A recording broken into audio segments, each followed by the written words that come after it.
Hello everyone, welcome to our Biodnya YouTube channel. ಈ channel ಅಲ್ಲಿ ನಾವು ಎಕ್ಸ್ಪೆಷಲಿ PUC ಫಸ್ಟ್ ಇಯರ್ ಮತ್ತು second year biology chapters ಅನ್ನ ಕಲಿತಾ ಹೋಗ್ತೇವೆ. ಸೊ ಇವತ್ತಿನ ಕ್ಲಾಸ್ ಅಲ್ಲಿ ನಾನು PUC first year chapter number 1 ಬಗ್ಗೆ ಡಿಸ್ಕಷನ್ ಮಾಡೋಳಿದ್ದೇನೆ. ಸೊ ಈ ಚಾಪ್ಟರ್ ನಲ್ಲಿ ಯೂನಿಟ್ ಅಂತ ಬರುತ್ತೆ, ಯೂನಿಟ್ ಫಸ್ಟ್ ಅಂತ ಬರುತ್ತೆ. Unit first is our diversity in the living world. This is the first unit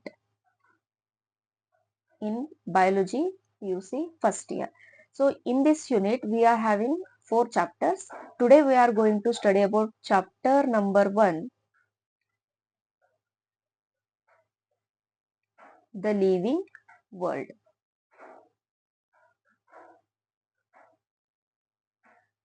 Okay. ಈ ಚಾಪ್ಟರ್ ಮೇಲೆ ಬೋರ್ಡ್ ಎಕ್ಸಾಮ್ಸ್ ಅಲ್ಲಿ ಮ್ಯಾಕ್ಸಿಮಮ್ ಎಷ್ಟು ಮಾರ್ಕ್ಸ್ ಅನ್ನ ಕೊಟ್ಟಿದ್ದಾರೆ ಅಂದ್ರೆ that is 4 marks. Okay, but recent ಆಗಿ ಬೋರ್ಡ್ನವರು ಇದನ್ನ ಆಲ್ಮೋಸ್ಟ್ ಆಲ್ ಅಪ್ ಟು 3 ಮಾರ್ಕ್ಸಿಗೆ ಚಾಪ್ಟರ್ಸ್ ಅನ್ನ ಇಟ್ಟಿದ್ದಾರೆ. ಹಾಗಾಗಿ ನಾವ್ ಇದನ್ನ 3 ಮಾರ್ಕ್ಸಿಗೆ ಓವರ್ ಆಲ್ ಚಾಪ್ಟರ್ ಇಂದ ನಾವು ಮಾರ್ಕ್ಸ್ ಅನ್ನ ಪಡ್ಕೊಳ್ಬಹುದು. ಓಕೆ, ಈ ಚಾಪ್ಟರ್ ಓದೋದ್ರಿಂದ ನಮ್ಗೆ ಎಷ್ಟು ಮಾರ್ಕ್ಸ್ ಬರ್ಬೋದು? 3 ಮಾರ್ಕ್ಸ್ ಬರ್ಬೋದು ಮ್ಯಾಕ್ಸಿಮಮ್. ಓಕೆ, ಸೊ ಹಾಗಾದ್ರೆ ಚಾಪ್ಟರ್ ಸ್ಟಾರ್ಟ್ ಮಾಡೋಕ್ಕಿಂತ ಮುಂಚೆ ಬಯಾಲಜಿ ಅಂದ್ರೆ ಏನು? ನಾವೆಲ್ಲಾ ಒಂದು ಸೈನ್ಸ್ ನ ವಿಭಾಗದಲ್ಲಿ ಜೀವಿಗಳ ಬಗ್ಗೆನೇ ಸ್ಟಡಿ ಮಾಡುವಂತ ಒಂದು ಬ್ರಾಂಚಿಗೆ ನಾವು ಜೀವಶಾಸ್ತ್ರ ಅಥವಾ ಬಯಾಲಜಿ ಅಂತ ಹೇಳಿ ಕರಿತೇವೆ. ಬಯಾಲಜಿಲಿ 2 ಬ್ರಾಂಚ್ ಬರ್ತದೆ, ಒಂದು ಬಾಟನಿ, ಇನ್ನೊಂದು ಝುವಾಲಜಿ ಅಂತ ಬರುತ್ತೆ. ಬಾಟನಿಯಲ್ಲಿ ನಾವು ಎಂಟೈರ್ ಪ್ಲಾಂಟ್ಸ್ ಬಗ್ಗೆ ಸ್ಟಡಿ ಮಾಡ್ತೇವೆ, ಝುವಾಲಜಿಯಲ್ಲಿ ನಾವು ಎಂಟೈರ್ ಅನಿಮಲ್ಸ್ ಗಳ ಬಗ್ಗೆ ಸ್ಟಡಿ ಮಾಡ್ತಾ ಹೋಗ್ತೇವೆ. ಸೊ ದ ಲಿವಿಂಗ್ ವರ್ಲ್ಡ್ ಅಂತ ಫಸ್ಟ್ ಚಾಪ್ಟರ್ ಇದೆ. The name itself tells we are going to discuss whatever types of organisms which are present on the earth. ಅಂದ್ರೆ ಎಲ್ಲ ಡಿಫ್ರೆಂಟ್ ಟೈಪ್ಸ್ ಆಫ್ ಆರ್ಗಾನಿಸಮ್ಸ್ ಇದಾವೆ, plants ಅಲ್ಲಾಗ್ಲಿ animals ಅಲ್ಲಾಗ್ಲಿ different types of varieties ಇದಾವೆ. ಆ varieties ಗಳ ಬಗ್ಗೆ systematically ನಾವು ಈ ಚಾಪ್ಟರ್ ನಲ್ಲಿ ಸ್ಟಡಿ ಮಾಡ್ತಾ ಹೋಗ್ತೇವೆ. ಸೊ ಹಾಗಾದ್ರೆ ಈ ಚಾಪ್ಟರ್ ಯಾವ ಕಂಟೆಂಟ್ ಇಂದ ಫಸ್ಟ್ ಸ್ಟಾರ್ಟ್ ಆಗುತ್ತಂದ್ರೆ that is biodiversity. Exam ಅಲ್ಲಿ ವಾಟ್ ಈಸ್ ಬಯೋಡೈವರ್ಸಿಟಿ ಅಥವಾ ಡಿಫೈನ್ ದಿ ಟರ್ಮ್ ಬಯೋಡೈವರ್ಸಿಟಿ ಅಂತ ಹೇಳಿ ಬರ್ಬೋದು 1 ಮಾರ್ಕ್ ಕ್ವಶನ್. ಹಾಗಾದ್ರೆ ಬಯೋಡೈವರ್ಸಿಟಿ ಅಂದ್ರೆ ಏನು? ಬಯೋ ಅಂದ್ರೆ ಲಿವಿಂಗ್, ಡೈವರ್ಸಿಟಿ ಅಂದ್ರೆ variety. So how we can define biodiversity? Variety of organisms, variety of living organisms present on the earth which differ in size, color, habitat and morphology.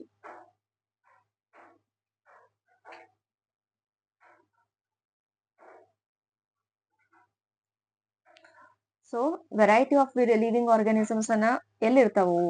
Earth ಮೇಲೆ ಇರ್ತವೆ. ಯಾವ್ಯಾವ ತರದ್ರಲ್ಲಿ difference ಇರ್ಬೋದು? On the basis of size ಅಲ್ಲಿ changes ಇರ್ಬೋದು, colour ಅಲ್ಲಿ changes ಇರ್ಬೋದು. Habitat is nothing but a place. Okay, ಅವುಗಳ house, ಮನೆ ಅಂತ ಹೇಳ್ಬೋದು ನಾವು. ಆ ಪ್ಲೇಸ್ ಕೂಡ ಚೇಂಜ್ ಇರ್ಬೋದು. ಇವನ್ ಮಾರ್ಫಾಲಜಿ ಅಂತ ಹೇಳ್ತೇವೆ ನಾವು. ಮಾರ್ಫಾಲಜಿ ಅಂತಂದ್ರೆ ಒಂದು ಆರ್ಗ್ಯಾನಿಸಮಿನ ಎಕ್ಸ್ಟರ್ನಲ್ ಥಿಂಗ್ ಗಳ ಬಗ್ಗೆ, ವಿಸಿಬಲ್ ಕ್ಯಾರೆಕ್ಟರ್ ಬಗ್ಗೆ ಸ್ಟಡಿ ಮಾಡುವಂತ ಒಂದು ಬ್ರಾಂಚ್. ಅಂದ್ರೆ ಫಾರ್ ಎಕ್ಸಾಂಪಲ್ ಒಂದು ಪ್ಲಾಂಟ್ಸ್ ಅನ್ನ ನೋಡಿದಾಗ ನಾವು ಅವುಗಳ ಲೀಫ್ ಕಲರ್ ಹೇಳ್ಬೋದು, ಲೀಫ್ ಸೈಜ್ ಹೇಳ್ಬೋದು. ಇವೆಲ್ಲ ವಿಸಿಬಲ್ ಕ್ಯಾರೆಕ್ಟರ್, ಎಕ್ಸ್ಟರ್ನಲ್ ಫ್ಯಾಕ್ಟರ್ ಇವು. ಸೊ ಎಕ್ಸ್ಟರ್ನಲ್ ಥಿಂಗ್ ಗಳ ಬಗ್ಗೆ ಸ್ಟಡಿ ಮಾಡುವ ಬ್ರಾಂಚ್ಗೆ ನಾವು ಮಾರ್ಫಾಲಜಿ ಅಂತ ಹೇಳ್ತೀವಿ. ಅದೇ ರೀತಿ ಇಂಟರ್ನಲ್ ಥಿಂಗ್ ಗಳ ಬಗ್ಗೆ ಸ್ಟಡಿ ಮಾಡುವಂತ ಬಯಾಲಜಿ ಬ್ರಾಂಚ್ಗೆ ನಾವು ಅನಾಟೋಮಿ ಅಂತ ಹೇಳಿ ಕರಿತೀವಿ. ಈಗ ನಮ್ ಸ್ಟೆಮ್ಮಿನ ಲೀಫಿನ ಸೈಜ್ ಗೊತ್ತಾಗ್ತಾ ಇದೆ, ಕಲರ್ ಗೊತ್ತಾಗ್ತಾ ಇದೆ, ಅದ್ರ ಇಂಚ್ ಅನ್ನ ನಾವು ಅಳದ್ ಹೇಳ್ಬೋದು. ಅದೇ ಆ ಲೀಫ್ ಒಳಗಡೆ ಏನಿದೆ ಅದ್ರ ಬಗ್ಗೆ ನಮ್ಗೆ ಹೊರಗಡೆ ನೋಡಿ ಹೇಳಲಿಕ್ಕೆ ಆಗೋದಿಲ್ಲ. ಸೊ ಅಂತದ ಒಳಗಡೆ ಕ್ಯಾರೆಕ್ಟರ್ ಗಳ ಬಗ್ಗೆ ಸ್ಟಡಿ ಮಾಡ್ತಾ ಹೋದ್ರೆ ನಾವು ಅದನ್ನ ಅನಾಟೋಮಿ ಅಂತ ಹೇಳಿ ಕರಿತೀವಿ. ಹೊರಗಡೆ ಕಾಣುವಂತಹ ಸ್ಟ್ರಕ್ಚರ್ ಗಳ ಬಗ್ಗೆ ನಾವು ಸ್ಟಡಿ ಮಾಡ್ತಾ ಹೋದ್ರೆ ಅದನ್ನ ಮಾರ್ಫಾಲಜಿ ಅಂತ ಕರಿತೇವೆ. ಹಾಗಾದ್ರೆ what is biodiversity? Bio means living, diversity means variety. ಎಲ್ಲಿದ್ದಾವೆ ಇವೆಲ್ಲ organisms? Variety of organisms earth ಮೇಲಿದಾವೆ. ಸೇಮ್ ಇದಾವ? ಇಲ್ಲ, ಚೇಂಜ್ ಇದಾವೆ. ಯಾವ್ಯಾವ ರೂಪದಲ್ಲಿ ಚೇಂಜ್ ಇರ್ಬೋದು? ಸೈಜ್ ಅಲ್ಲಿ ಚೇಂಜ್ ಇರ್ಬೋದು, ಕಲರ್ ಅಲ್ಲಿ ಚೇಂಜ್ ಇರ್ಬೋದು, ಇವನ್ ಹ್ಯಾಬಿಟೇಟ್ ಅಲ್ಲಿ ಚೇಂಜ್ ಇರ್ಬೋದು, ಅಥವಾ ಮಾರ್ಫಾಲಜಿ ಎಕ್ಸ್ಟರ್ನಲ್ ಫ್ಯಾಕ್ಟರ್ಸ್ ಅಲ್ಲಿ ಫೀಚರ್ಸ್ ಅಲ್ಲೂ ಕೂಡ ಚೇಂಜ್ ಇರ್ಬೋದು. ಅಂತ ಒಂದು ಟರ್ಮ್ ನಾವು ಏನಂತ ಕರಿತೀವಿ, ಜೀವ ವೈವಿಧ್ಯತೆ ಅಂತ ಹೇಳ್ತೀವಿ ಕನ್ನಡದಲ್ಲಿ. ಇಂಗ್ಲಿಷ್ ಅಲ್ಲಿ ನಾವು ಬಯೋಡೈವರ್ಸಿಟಿ ಅಂತ ಹೇಳಿ ಕರಿತೇವೆ. ಸೊ ಆಫ್ಟರ್ ದಿಸ್, ಓಕೆ, ಹಾಗಾದ್ರೆ ನಮ್ಮ ಅರ್ತ್ ಅಲ್ಲಿ ಅಪ್ ಟು ದಿಸ್ ಎಲ್ಲಿ ತನಕ ಸ್ಪೀಸೀಸ್ ಐಡೆಂಟಿಫಿಕೇಶನ್ ಆಗಿದೆ, ಒಂದು ಭೂಮಿ ಮೇಲೆ ವೆರೈಟಿ ಆಫ್ ಆರ್ಗಾನಿಸಮ್ಸ್ ಇದಾವೆ ಅಂದ್ರೆ ಎಷ್ಟನ್ನ ಐಡೆಂಟಿಫಿಕೇಶನ್ ಮಾಡಿದ್ದಾರೆ? ಸೊ ಆಲ್ಮೋಸ್ಟ್ ಆಲ್ 1.7 ಇಂದ 1.8 ಮಿಲಿಯನ್ ಸ್ಪೀಸೀಸ್ ಅನ್ನ ನಾವು ಸದ್ಯಕ್ಕೆ ಏನ್ ಮಾಡಿದೀವಿ, ಐಡೆಂಟಿಫಿಕೇಶನ್ ಮಾಡಿದೀವಿ. ಓಕೆ, ಈ ಕ್ವಶನ್ 1 ಮಾರ್ಕ್ MCQ ಎಲ್ಲ ಬರ್ಬೋದು. Till now how many species R present on the earth are identified ಅಂತ ಕೇಳಿದ್ರೆ that is 1.7 to 1.8 million species ಅನ್ನ ನಾವೇನ್ ಮಾಡಿದೀವಿ, ಐಡೆಂಟಿಫೈ ಮಾಡಿದೀವಿ. ಸೊ ಇದ್ರ ನಂತರ ಬಯೋಡೈವರ್ಸಿಟಿಯನ್ನ ಸ್ಟಡಿ ಮಾಡ್ಲಿಕ್ಕೆ ನಾವು ಈ ಬಯೋಡೈವರ್ಸಿಟಿಯನ್ನ 3 ಸ್ಟೆಪ್ ಅಲ್ಲಿ ಸ್ಟಡಿ ಮಾಡ್ತೇವೆ. ಓಕೆ, ಕ್ವಶನ್ ಏನಂತ ಹೇಳ್ಬೋದು ಅಂದ್ರೆ how we can easily study biodiversity ಅಂತ ಕೇಳಿದ್ರೆ ನಾವು 3 ಸ್ಟೆಪ್ ಅಲ್ಲಿ ಬಯೋಡೈವರ್ಸಿಟಿನ ಈಸಿಲಿ ಸ್ಟಡಿ ಮಾಡಬಹುದು. One is hour nomenclature system. Second one is identification system. Third one is your classification system. So nomenclature, identification and classification, these are 3 systems which are going to helpful for studying the biodiversity. So example question ಕೇಳ್ತಾರೆ, ಒಂದು organisms ಅನ್ನ ನೀವು ಹೇಗೆ study ಮಾಡ್ತೀರಾ, ಯಾವ ರೀತಿ classify ಮಾಡಿ study ಮಾಡ್ತೀರಾ, ಯಾವ ಸಿಸ್ಟಮ್ ಅನ್ನ ನೀವು ಫಾಲೋ ಮಾಡ್ತೀರಾ ಅಂದ್ರೆ ನಾವು 3 ಸಿಸ್ಟಮ್ ಅನ್ನ ಫಾಲೋ ಮಾಡ್ತೇವೆ. ಇದನ್ನ ನೆನ್ಪಿಟ್ಕೊಳ್ಳೋದು ಹೇಗಂದ್ರೆ ನಿಕ್. ಓಕೆ, ನೀವು ಕಾರ್ಟೂನ್ ಚಾನಲ್ಸ್ ಎಲ್ಲ ನೋಡ್ತಾ ಇರ್ಬೋದು, ಅಲ್ಲಿ ನಿಕ್ ಚಾನಲ್ ಅಂತ ಬರ್ತಿತ್ತು, NICK. ಓಕೆ, ಆ ನಿಕ್ ಚಾನಲ್ ಅಲ್ಲಿ ಕೆ ತೆಗೆದು ಬಿಡ್ರಿ, NIC ನೆನಪಿಟ್ಕೊಳ್ಳಿ. So NIC refers to here N for nomenclature, I for identification, here C for classification. ಇದನ್ನ ಯಾಕೆ ನಾನು ಟ್ರಿಕ್ ಹೇಳ್ಕೊಡ್ತಾ ಇದ್ದೀನಿ ಅಂದ್ರೆ ಅಲ್ಲಿ ಫಸ್ಟ್ ಯಾವ ಸಿಸ್ಟಮ್ ಬರುತ್ತೆ, ಸೆಕೆಂಡ್ ಯಾವ ಸಿಸ್ಟಮ್ ಬರುತ್ತೆ, ಥರ್ಡ್ ಯಾವ ಸಿಸ್ಟಮ್ ಬರುತ್ತೆ, ಸಿಕ್ವೆನ್ಷಿಯಲಿ ನಿಮ್ಗೆ ಅಲ್ಲಿ ಕ್ವಶನ್ಸ್ ಕೇಳ್ತಾರೆ. ಹಾಗಾಗಿ ಫಸ್ಟ್ ಯಾವಾಗೂ ನಾಮೆನ್ಕ್ಲೇಚರ್ ಬರುತ್ತೆ, ಅದ್ರ ನಂತರ ಐಡೆಂಟಿಫಿಕೇಶನ್, ಅದರ ನಂತರ ಕ್ಲಾಸಿಫಿಕೇಶನ್ ಬರ್ತದೆ. ಹಾಗಾದ್ರೆ ನಾಮೆನ್ಕ್ಲೇಚರ್ ಅಂದ್ರೆ ಏನು, ಐಡೆಂಟಿಫಿಕೇಶನ್ ಅಂದ್ರೆ ಏನು, ಕ್ಲಾಸಿಫಿಕೇಶನ್ ಅಂದ್ರೆ ಏನು, one by one we are going to study. Okay, first one we are going to study the first system, that is nomenclature. So what is nomenclature? Nomen refers to naming. Okay, nomenclature is the system where naming of the organisms takes place. ಒಂದು organism, ಯಾವುದೋ ಒಂದು ನೀವು plant, animal ನೋಡಿದೀರಾ ಅಂದ್ರೆ first ಅದಕ್ಕೆ ಏನ್ ಮಾಡ್ತೀರಿ ನೀವು, identification ಮುಂದಿನ ಪ್ರೊಸೆಸಿಗೆ ಹೆಲ್ಪ್ ಆಗ್ಲಿ ಅಂತ ಫಸ್ಟ್ ಏನ್ ಮಾಡ್ತೀವಿ ನಾವಿಲ್ಲಿ, ನೇಮ್ ಮಾಡ್ತೇವೆ. So naming ceremony is nothing but, naming the organism is nothing but here nomenclature. ಹಾಗಾದ್ರೆ ನಾಮೆನ್ಕ್ಲೇಚರ್ ಅನ್ನ ಹೇಗೆ ಸ್ಟಡಿ ಮಾಡಬಹುದು, ನಾಮೆನ್ಕ್ಲೇಚರ್ ಎಷ್ಟು ಟೈಪ್ ಇದೆ, ಸ್ಪೆಷಲಿ ನಾಮೆನ್ಕ್ಲೇಚರ್ ಅಲ್ಲಿ 2 ಟೈಪ್ ಇದೆ ಅಥವಾ 2 ಸಿಸ್ಟಮ್ ಬರುತ್ತೆ. ಅದು ಈ ನೇಮಿಂಗ್ ಅನ್ನ ಹೇಗ್ ಮಾಡಬೇಕು ಅನ್ನೋದ್ರ ಬಗ್ಗೆ ಮಾಹಿತಿ, ಇನ್ಫಾರ್ಮೇಶನ್ ಕೊಡ್ತದೆ. ಒಂದೇದು ಯಾವ್ದಂದ್ರೆ 2 ಸಿಸ್ಟಮ್ ಅಲ್ಲಿ, one is our ICBN, second is our ICZN. Okay, ICBN, ICZN both are the organisations. ಇವೇನು ಆರ್ಗನೈಸೇಷನ್ಸ್, ಇವೇನ್ ಮಾಡ್ತವೆ, ಕೆಲವೊಂದಿಷ್ಟು ಪ್ಲಾಂಟ್ಸ್ ಗೆ ನೇಮ್ ಕೊಡ್ತವೆ ಒಂದು ಆರ್ಗನೈಸೇಷನ್, ಇನ್ನೊಂದು ಅನಿಮಲ್ಸ್ ಗೆ ನೇಮ್ ಅನ್ನ ಕೊಡ್ತವೆ. ಹಾಗಾದ್ರೆ ICBN, ICZN, ಓಕೆ, ನಾನು ಸ್ಟಾರ್ಟಿಂಗ್ ಅಲ್ಲೇ ಹೇಳಿದೆ ಬಯಾಲಜಿಲಿ 2 ಮೇನ್ ಬ್ರಾಂಚ್ ಬರುತ್ತದೆ. ಒಂದು ಪ್ಲಾಂಟ್ಸ್ ಗಳ ಬಗ್ಗೆ ಸ್ಟಡಿ ಮಾಡ್ತದೆ, ಅದನ್ನ ನಾವು ಬಾಟನಿ ಅಂತೀವಿ. ಇನ್ನೊಂದು ಅನಿಮಲ್ಸ್ ಗಳ ಬಗ್ಗೆ ಸ್ಟಡಿ ಮಾಡ್ತದೆ, ಅದು ಝುವಾಲಜಿ ಅಂತ ಹೇಳಿದೆ, ಹೌದಾ? ಸೊ ICBN, ICZN ಎರಡೂ ನೋಡಿದ ತಕ್ಷಣ ನಮ್ಗೆ ಈಸಿಲಿ ನಾವು ಐಡೆಂಟಿಫಿಕೇಶನ್ ಮಾಡಬಹುದು. ಹೇಗಂದ್ರೆ ಇಲ್ಲಿ ಬಿ ಇದೆ, ಹೌದಾ? So B refers to here something botany. Botany ಅಂದ್ರೆ ಇದು ಪ್ಲಾಂಟ್ಸ್ ಅನ್ನು ಮಾತ್ರ ನೇಮ್ ಮಾಡ್ತದೆ. Z refers to here zoology. Zoology is nothing but our animal study. Animals ಅನ್ನ ಮಾತ್ರ ಇದು ನೇಮ್ ಮಾಡ್ತದೆ. ಹಾಗಾದ್ರೆ ಎಕ್ಸಾಮ್ ಅಲ್ಲಿ ಏನ್ ಕ್ವಶನ್ಸ್ ಕೇಳ್ತಾರೆ, ICBN stands for, what is ICBN ಅಥವಾ ಎಕ್ಸ್ಪಾಂಡ್ ICBN, ICZN ಅಂತ ಕ್ವಶನ್ ಕೇಳಿದ್ರೆ ಅದ್ರ ಫುಲ್ ಫಾರ್ಮ್ ಅನ್ನ ಬರಿಬೇಕು. ICBN ಫಸ್ಟ್ ನೋಡೋಣ ನಾವು. What is ICBN or ICBN stands for, that is international, I for international, code, C for code, for BN, that is B refers to botanical, here N refers to nomenclature. ಇವೆಲ್ಲ naming ಕೊಡ್ತಾ ಇದೀವಲ್ಲ, so it comes under the first category nomenclature. Plant ಅನ್ನ name ಮಾಡುವಂತ system ಯಾವುದು ಅಂತ ಕೂಡ question ಕೇಳಿದ್ರು. What is the system which is only name the plants ಅಂತ ಕೇಳಿದ್ರೆ that is ICBN. Here B refers to what? Botanical. That means botany. That means plants nomenclature. ICBN refers to a plants nomenclature. It stands for International Code for Botanical Nomenclature. The second nomenclature system is ICZN. Okay, same to same, ಏನು change ಇಲ್ಲ, ditto ಬರೆಯೋದು. But change ಎಲ್ಲಾಗತ್ತಂದ್ರೆ that is zoological ಅಲ್ಲಿ change ಆಗುತ್ತೆ. Okay, ಅದು botany, ಇದು zoological nomenclature. So ICZN refers to International Code of Zoological Nomenclature. So zoological nomenclature ಬಂದಿರೋದ್ರಿಂದ this is animal naming system, it's plant naming system. Okay, so ಇಲ್ಲಿ ತನಕ study ಮಾಡಿದ್ರಲ್ಲಿ ಕ್ವಶನ್ಸ್ಗಳು biodiversity ಅಂದ್ರೆ ಏನು, how many species are till now identified ಅಂತ ಕೇಳ್ಬೋದು. What are the 3 system which are helpful for studying the biodiversity ಅಂತ ಕೇಳಬಹುದು. ನೆಕ್ಸ್ಟ್ ಅದರಲ್ಲಿ ಆ ಸಿಸ್ಟಮ್, 3 ಸಿಸ್ಟಮ್ ಅಲ್ಲಿ ನಾವು ಫಸ್ಟ್ ಸಿಸ್ಟಮ್ ಕಲಿತಾ ಇದ್ವಿ, ದಟ್ ಈಸ್ ನಾಮೆನ್ಕ್ಲೇಚರ್. ನಾಮೆನ್ಕ್ಲೇಚರ್ ಅಂದ್ರೆ naming the particular organisms. 2 system ಇದೆ ಇದರಲ್ಲಿ, ಅಥವಾ 2 ಆರ್ಗನೈಸೇಷನ್ ಅನ್ನ ನೋಡ್ತೇವೆ. ಒಂದು ಸಿಸ್ಟಮ್ ಪ್ಲಾಂಟ್ಸ್ ನೇಮ್ ಮಾಡ್ತದೆ, ಅದನ್ನ ICBN ಅಂತೀವಿ. Another system is going to name the animal system, that is ICZN ಅಂತ ಹೇಳ್ತೀವಿ. ಸೊ ICBN, ICZN 1 ಮಾರ್ಕಿಗೆ ಫುಲ್ ಫಾರ್ಮ್ ಎಕ್ಸ್ಪಾಂಡ್ ಮಾಡಿ ಅಂತೆಲ್ಲ ಹೇಳ್ತಾರೆ. Okay, second system is our identification. Okay, nomenclature ನಾವು ಕಂಪ್ಲೀಟ್ ಮಾಡಿದೀವಿ. ಈಗ ಹಾಗಾದ್ರೆ ಐಡೆಂಟಿಫಿಕೇಶನ್ ಅಂದ್ರೆ ಏನು? ಈಗ ಒಂದು ಆರ್ಗ್ಯಾನಿಸಮ್ ನೇಮ್ ಕೊಟ್ಟ ಮೇಲೆ ನಾವು ಅದನ್ನ ಈಸಿಲಿ ಏನ್ ಮಾಡ್ಬೋದು? ಐಡೆಂಟಿಫೈ ಮಾಡ್ಬೋದು. So identification is nothing but finding the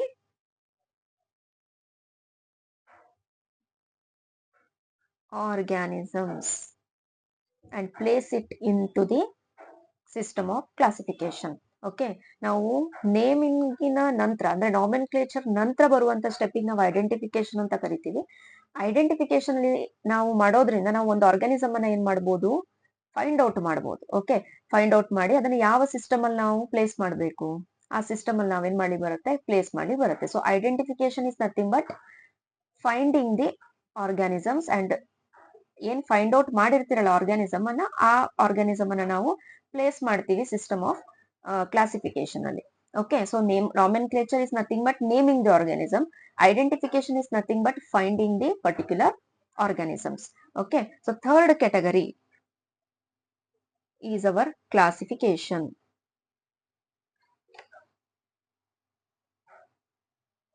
Classification is nothing but grouping of the organisms. Okay, grouping the organism, grouping ಅಥವಾ categorizing. ಓಕೆ, ಈ ತರ ವರ್ಡ್ಸ್ ಗಳನ್ನೆಲ್ಲ ಬಳಸಿದ್ರೆ ಇಂಡಿಕೇಟ್ ಮಾಡ್ತಾ ಇದ್ದಾರೆ ಅಂದ್ರೆ that is going to study about our third system, that is classification. So classification is nothing but grouping of the organism. Group ಮಾಡ್ತಾ ಹೋಗ್ತೇವೆ ನಾವು. ಈಗ ಫಸ್ಟ್ ಸ್ಟಡಿಯಲ್ಲಿ ನಾವೇನ್ ಮಾಡಿದ್ವಿ? ನೇಮ್ ಮಾಡಿದ್ವಿ, ಒಂದು ಪ್ಲಾಂಟ್ಸ್ ಅನ್ನ ಅಥವಾ ಅನಿಮಲ್ಸ್ ಅನ್ನ ನೇಮ್ ಮಾಡ್ಕೊಂಡ್ವಿ. ನೇಮ್ ಮಾಡ್ಕೊಳ್ಳೋದ್ರಿಂದ ನಾವು 2ನೇ ಸ್ಟೆಪ್ ಹೋಗ್ತೀವಿ, ಐಡೆಂಟಿಫಿಕೇಶನ್. ಇಲ್ಲಿ ಈಸಿಲಿ ನಾವೇನ್ ಮಾಡ್ತೀವಿ? ಆ ಪ್ಲಾಂಟ್ಸ್ ಅಥವಾ ಅನಿಮಲ್ಸ್ ಅನ್ನ ಈಸಿಲಿ ಫೈಂಡ್ ಔಟ್ ಮಾಡ್ತೀವಿ, ಹುಡುಕ್ತಿವಿ, ದಟ್ ಈಸ್ ಐಡೆಂಟಿಫಿಕೇಶನ್. ಈಗ ಫೈಂಡ್ ಔಟ್ ಮಾಡಿರುವಂತ ಆರ್ಗ್ಯಾನಿಸಮ್ ಅನ್ನ ನಾವು ಸಿಸ್ಟಮ್ಯಾಟಿಕ್ಲಿ ಏನ್ ಮಾಡ್ತೀವಿ? ಗ್ರೂಪ್ ಮಾಡ್ತೀವಿ, ಗ್ರೂಪ್ ಅಥವಾ ಕೆಟಗರಿ ಮಾಡ್ತೇವೆ. ಗ್ರೂಪಿಂಗ್, ಕೆಟಗರೈಸಿಂಗ್ ಅಂತ ವರ್ಡ್ ಎಲ್ಲೇ ಬಂತು ಅಂದ್ರೆ ಎಕ್ಸಾಮ್ ಅಲ್ಲಿ ಇಂಡಿಕೇಟ್ ಮಾಡ್ತಾ ಇದ್ದಾರೆ ಅಂದ್ರೆ ಅದು 3ನೇ ಸಿಸ್ಟಮ್ ಗೆ ಬಿಲಾಂಗ್ ಆಗ್ತದೆ, that is classification. Here I completed 3 important system which will going to helpful for studying the biodiversity. First is our nomenclature, second is our identification, third one is our classification. ಇದರ ನಂತರ ನಿಮ್ಗೊಂದು ಕೆಲವೊಂದಿಷ್ಟು terms ಅನ್ನ ಕೊಟ್ಟಿದ್ದಾರೆ. For example first term ಕೊಟ್ಟಿದ್ದಾರೆ, taxonomy ಅಂದ್ರೆ ಏನು? ಇದು ಕೂಡ 1 ಮಾರ್ಕ್ ಕ್ವಶನ್ ಬರಬಹುದು. What is taxonomy? Okay, taxonomy ಹೇಳೋದೊಂದು ಬಯೋಲಜಿಯ ಬ್ರಾಂಚ್. ಇದು ನಾಮೆನ್ಕ್ಲೇಚರ್, ಐಡೆಂಟಿಫಿಕೇಶನ್, ಕ್ಲಾಸಿಫಿಕೇಶನ್ ಬಗ್ಗೆ ಸ್ಟಡಿ ಮಾಡ್ತದೆ. ಹೇಗ್ ಸ್ಟಡಿ ಮಾಡ್ತದೆ? ಯಾವ ಬೇಸಿಸ್ ಮೇಲೆ ಸ್ಟಡಿ ಮಾಡ್ತದೆ?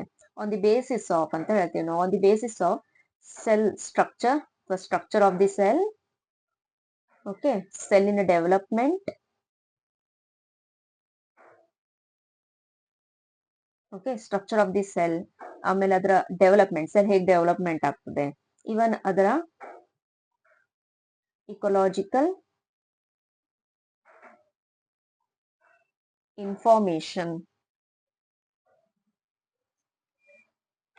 ಓಕೆ, ಇದರ ಬೇಸಿಸ್ ಮೇಲೆ ನಾವು ನಾಮೆನ್ಕ್ಲೇಚರ್, ಐಡೆಂಟಿಫಿಕೇಶನ್ ಮತ್ತು ಕ್ಲಾಸಿಫಿಕೇಶನ್ ಅನ್ನ ಸ್ಟಡಿ ಮಾಡುವ ಬಯಾಲಜಿಯ ಒನ್ ಆಫ್ ದಿ ಬ್ರಾಂಚ್ಗೆ ನಾವು ಟ್ಯಾಕ್ಸಾನಮಿ ಅಂತ ಹೇಳಿ ಕರಿತೀವಿ. ಹಾಗಾದ್ರೆ ಡೆಫಿನೇಷನ್ ಹೇಗಾಗುತ್ತೆ? It is the branch of biology which deals with nomenclature, identification and classification on the basis of structure of the cell, development as well as ecological information is nothing but taxonomy.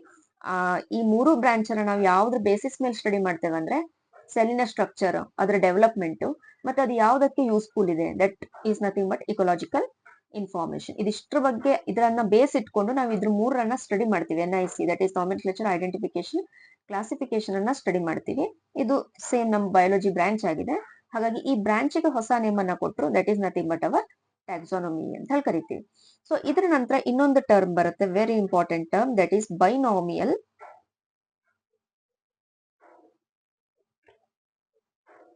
nomenclature. Okay, 1 mark question ಬರ್ಬೋದು. What is binomial nomenclature? By refers to two. Nomial, okay, nomenclature, nomial, that entirely refers to something which is related to our naming system. Okay, so ಇಲ್ಲಿ ಒಂದು name ಇದೆ, ಅದಕ್ಕೆ ಎರಡು ಘಟಕಗಳಿದೆ. Name ಇದೆ, ಅದಕ್ಕೆ ಎರಡು ಕಂಪೋನೆಂಟ್ಗಳಿದ್ದಾವೆ. Okay, so ಇವರು ಸೆಂಟೆನ್ಸ್ ಹೆಂಗ್ ಬರೀತಾರಂದ್ರೆ, ಇಟ್ ಈಸ್ ಅ ಸಿಸ್ಟಮ್. ಇದು ಬೈನಾಮಿಯಲ್ ನಾಮೆನ್ಕ್ಲೇಚರ್ ಹೇಳೋದೇನು, ಇದು ಒಂದು system which contains a name. Okay, ಈ ಸಿಸ್ಟಮ್ ಒಂದು ಹೆಸರನ್ನ ಕಂಟೈನ್ ಮಾಡ್ತದೆ. System which contains the name with two component. System with two component is referred it as binomial nomenclature. ಒಂದೇ ನೇಮಿಗೆ ಎರಡು ಕಂಪೋನೆಂಟ್, ಎರಡು ಘಟಕಗಳಿದ್ರೆ ಅದನ್ನ ನಾವೇನಂತ ಕರಿತೀವಿ? ಬೈನಾಮಿಯಲ್ ನಾಮೆನ್ಕ್ಲೇಚರ್ ಅಂತ ಕರಿತೀವಿ. ಈ ನಾಮೆನ್ಕ್ಲೇಚರ್ ಅನ್ನ ಇಂಟ್ರೊಡ್ಯೂಸ್ ಮಾಡಿದ್ದು ಯಾರು? ಫಸ್ಟ್ ಟೈಮ್ ಇದ್ರ ಬಗ್ಗೆ ಮಾಹಿತಿ, ಇನ್ಫಾರ್ಮೇಶನ್, ಐಡೆಂಟಿಫಿಕೇಶನ್, ಡಿಸ್ಕವರಿ ಮಾಡಿದವರು ಯಾರು ಅಂದ್ರೆ, that is our Carolus Linnaeus. Okay, Carolus Linnaeus was the scientist. He introduced or he proposed binomial nomenclature. Okay, system ಅನ್ನ ಫೇಮಸ್ ಮಾಡಿದವರು, ಫಸ್ಟಿಗೆ ಅದ್ರ ಬಗ್ಗೆ ಸ್ಟಡಿ ಮಾಡಿದವರು ಯಾರು ಅಂತ ಕೇಳಬಹುದು. That is Carolus Linnaeus. Okay, ಹಾಗಾದ್ರೆ ಇಲ್ಲಿ ಎಕ್ಸಾಂಪಲ್ ಕ್ವಶನ್ ಕೇಳ್ತಾರೆ, what is binomial nomenclature? Who proposed binomial nomenclature? And give some example which show binomial nomenclature ಅಂತ ಕೇಳ್ತಾರೆ. ಸೊ ಎಕ್ಸಾಂಪಲ್ಸ್ ಯಾವ್ಯಾವ್ದು ಅಂತ ನೋಡೋಣ. ಓಕೆ, ನಮ್ಗೆಲ್ಲರಿಗೂ ಮ್ಯಾಂಗೋ ಫ್ರೂಟ್ ಗೊತ್ತಿದೆ. ಓಕೆ, ಮ್ಯಾಂಗೋ ಇದು common name, but biological name ಅಥವಾ ಸೈಂಟಿಫಿಕ್ ನೇಮ್ ಆಫ್ ಮ್ಯಾಂಗೋ ಏನಂದ್ರೆ, that is Mangifera indica. ಇದು ಸೈಂಟಿಫಿಕ್ ಅಥವಾ ಬಯೋಲಾಜಿಕಲ್ ನೇಮ್ ಯಾರದ್ದು? ಮ್ಯಾಂಗೋದು. ಈ ಸೈಂಟಿಫಿಕ್ ನೇಮ್ ಅಥವಾ ಬಯೋಲಾಜಿಕಲ್ ನೇಮ್ ಅನ್ನ ಬರೆಯುವಾಗ ಸುಮಾರಷ್ಟು ರೂಲ್ಸ್ ಗಳು ಬರ್ತವೆ. ಓಕೆ, ಮುಂದೆ ಅದ್ ನಾವು ಕಲಿತೀವಿ ಯಾವ್ಯಾವ ರೂಲ್ಸ್ ಗಳು ಬರ್ತವೆ ಅಂತ. ಸದ್ಯಕ್ಕೆ ನಾನೀಗ ಮ್ಯಾಂಜಿಫೆರಾ ಇಂಡಿಕಾ ಅಂತ ಬರೆದಿದ್ದೀನಿ. ಇದ್ರ ಕೆಳಗಡೆ ನಾವು ಅಂಡರ್ಲೈನ್ ಮಾಡ್ತೀವಿ. ಯಾಕೆ ಮಾಡ್ತೀವಿ? ಓಕೆ, ಇದ್ರ ಬಗ್ಗೆ ನೀವು ಸ್ಟಡಿ ಮಾಡ್ತೀರಾ. ಇಲ್ಲಿ ಯಾಕೆ ಕ್ಯಾಪಿಟಲ್ ಎಂ ಬರಿಬೇಕು, ಅದ್ರ ನಂತರದ ವರ್ಡ್ಸ್ ಗಳನ್ನ ಯಾಕೆ ಸ್ಮಾಲ್ ಬರಿಬೇಕು? This is some rules are they that we are going to discuss about that. So mango the scientific name ಏನಾಯ್ತು? ಮ್ಯಾಂಜಿಫೆರಾ ಇಂಡಿಕಾ ಅಂತ ಆಯ್ತು. ಹೌದಾ? ಇಲ್ಲಿ ನೋಡಿ, ಮ್ಯಾಂಜಿಫೆರಾ ಇಂಡಿಕಾ ಎರಡು ಕೂಡ ಒಂದ್ರದೇ ಹೆಸರು ಮ್ಯಾಂಗೋ, ಆದ್ರೆ ಇಲ್ಲಿ ಎರಡು ಕಂಪೋನೆಂಟ್ ಇದಾವೆ. ಓಕೆ, ಹಾಗಾದ್ರೆ ಎರಡು ಕಂಪೋನೆಂಟ್ ಇದೆ ಅಂತ ಅಂದ್ಮೇಲೆ ಆ ಎರಡು ಕಂಪೋನೆಂಟ್ಗೆ ಏನಾದ್ರೂ ಒಂದು ಹೆಸರಿಟ್ಟಿರ್ಬೇಕು. ಆಬ್ವಿಯಸ್ಲಿ ಹೆಸರಿಟ್ಟಿರ್ತಾರೆ. ಸೊ ಈ ಫಸ್ಟ್ ಕಂಪೋನೆಂಟ್ಗೆ ಯಾವಾಗ್ಲೂ generic name or genus name ಅಂತ ಹೆಸರಿಡ್ತಾರೆ. Okay, first component always indicates generic or genus name. Second component always indicate species or it is also known as specific epithet. Specific epithet ಅಂದ್ರೂ ಒಂದೇ, species ಅಂದ್ರೂ ಒಂದೇ. ಹಾಗಾದ್ರೆ ನೋಡಿ, ಇಲ್ಲಿ ಬೈನಾಮಿಯಲ್ ನಾಮೆನ್ಕ್ಲೇಚರ್ ಗೆ ಇದು ಗುಡ್ ಎಕ್ಸಾಂಪಲ್. ಯಾಕಂದ್ರೆ ಒಂದೇ ನೇಮ್ ಇದ್ರದ್ದು, ಮ್ಯಾಂಗೋದೇ ಒಂದೇ ನೇಮ್, ಬಟ್ ಎರಡು ಕಂಪೋನೆಂಟ್ ಅನ್ನ ಹೊಂದಿದೆ. ಒಂದು ಜೆನೆರಿಕ್ ನೇಮ್ ಮತ್ತೆ ಸ್ಪೀಸೀಸ್ ನೇಮ್ ಹೇಳುವ ಎರಡು ಕಂಪೋನೆಂಟ್ ಅನ್ನ ಹೊಂದಿರೋದ್ರಿಂದ ಬೈನಾಮಿಯಲ್ ನಾಮೆನ್ಕ್ಲೇಚರ್ ಗೆ this is the very good example. ಇದನ್ ಬಿಟ್ಟು ಇನ್ನೂ ಒಂದು ಎಕ್ಸಾಂಪಲ್ ನೋಡೋಣ ಅಂತ ಆದ್ರೆ, that is our Take scientific name of lion is Panthera leo. ಓಕೆ, ಪ್ಯಾಂಥೆರಾ ಲಿಯೋ ಹೇಳೋದು ಲಯನ್. ಓಕೆ, ಸಿಂಹದ ಸೈಂಟಿಫಿಕ್ ಹೆಸರು. ಓಕೆ, ಇಲ್ಲೂ ಕೂಡ ಎರಡು ಕಂಪೋನೆಂಟ್ ಇದೆ ನೋಡಿ. ಪ್ಯಾಂಥೆರಾ ಒಂದು ಕಂಪೋನೆಂಟ್, ಲಿಯೋ ಹೇಳೋದು ಇನ್ನೊಂದು ಕಂಪೋನೆಂಟ್. ಇಲ್ಲಿ ಪ್ಯಾಂಥೆರಾ ಏನನ್ನ ಇಂಡಿಕೇಟ್ ಮಾಡ್ತದೆ? ಫಸ್ಟ್ ಕಂಪೋನೆಂಟ್ ಯಾವಾಗ್ಲೂ ಜೀನಸ್ ಅಥವಾ ಜೆನರಿಕ್ ನೇಮ್ ಅನ್ನ ಇಂಡಿಕೇಟ್ ಮಾಡ್ತದೆ. Leo that is second component ಯಾವಾಗ್ಲೂ ಸ್ಪೀಸೀಸ್ ಅಥವಾ ಸ್ಪೆಸಿಫಿಕ್ ಎಪಿಥೆಟ್ ಕಂಪೋನೆಂಟ್ ಅನ್ನ ಇಂಡಿಕೇಟ್ ಮಾಡ್ತದೆ. ಹಾಗಾಗಿ ಎಕ್ಸಾಮ್ ಅಲ್ಲಿ ಬೈನಾಮಿಯಲ್ ನಾಮೆನ್ಕ್ಲೇಚರ್ ಎಕ್ಸಾಂಪಲ್ ಕೊಟ್ರಿ ಅಂತ ಹೇಳಿದ್ರೆ you can easily give the Mangifera indica is one of the example, Panthera leo as another example. You can also write there Mangifera indica anta bardu. Here Mangifera indicates generic name, indica indicates species name.